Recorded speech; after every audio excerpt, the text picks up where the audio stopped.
তো আমরা তো মামাবাড়ি চলে এসেছি, আর মামাবাড়ি এসে হচ্ছে বানানো হবে হচ্ছে পিঠে।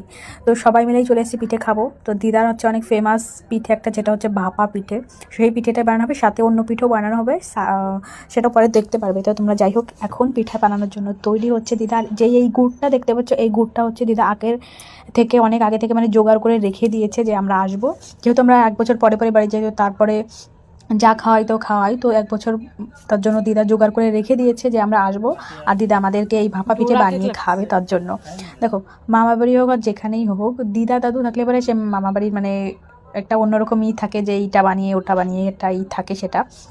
আর মা বাবা হচ্ছে বাড়ি গেলে পরে সেটা একটাই থাকেই।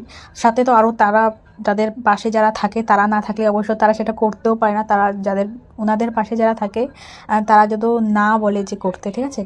তো তার জন্য নিজেরা যারা হচ্ছে, তারা ভাবে যে হয়তো এসেছে এদেরকে এই করব ওই করব, তারা যারা নিজেদের ভাবে তারা। আর যারা তো নিজেদের ভাবে না, তারা হচ্ছে এসেছে কি এমনই হয়ে গেছে এরকম ভাবে সবাই।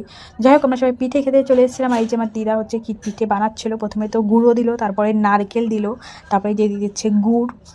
আর অন্যান্য তোমরা যেগুলো খাও হচ্ছে মানে মেলায় ঘাটে এখনও পাওয়া যায়। আমরা কিন্তু ছোটোবেলা থেকে এটা খেয়ে এসেছি। আর দিদা অনেকটাই বড় বানায়, মানে একটা মানুষ একটা যদি খাই, বড় মানুষ পেট ভরে যায়। আর আমি কিন্তু আজ পর্যন্ত একটা বোধহয় খেতেই পাইনি পুরো, তো এতটা বড় হয়।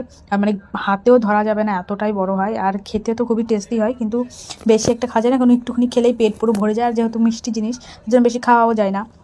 তো আগে তো ছোটোবেলায় অনেকই সবাই মিলে আসা হতো, আর অনেক রকমের পিঠে মিঠেও বানানো হতো।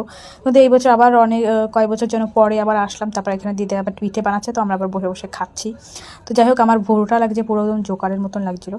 তো যাই হোক, পিঠে মিঠে আমরা সবাই খেয়েছি। শাঁস পিঠেও বানানো হয়েছিল, শাঁস পিঠেও খেয়েছি, সাথে মাংস ছিল দুপুরে, সে মাংস দিয়েই আমরা, তার জন্য যে মাংস হয়েছে, যে রাত্রেবেলা যেগুলো থাকবে শাঁস পিঠে দিয়ে আমরা মাংস দিয়েও খাবো।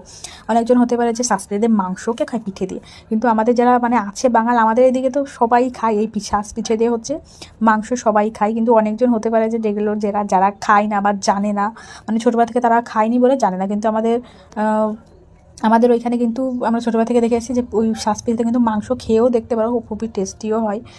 শাঁস পিঠে হচ্ছে মাংস, তার জন্য আমরা খাই। আর অনেক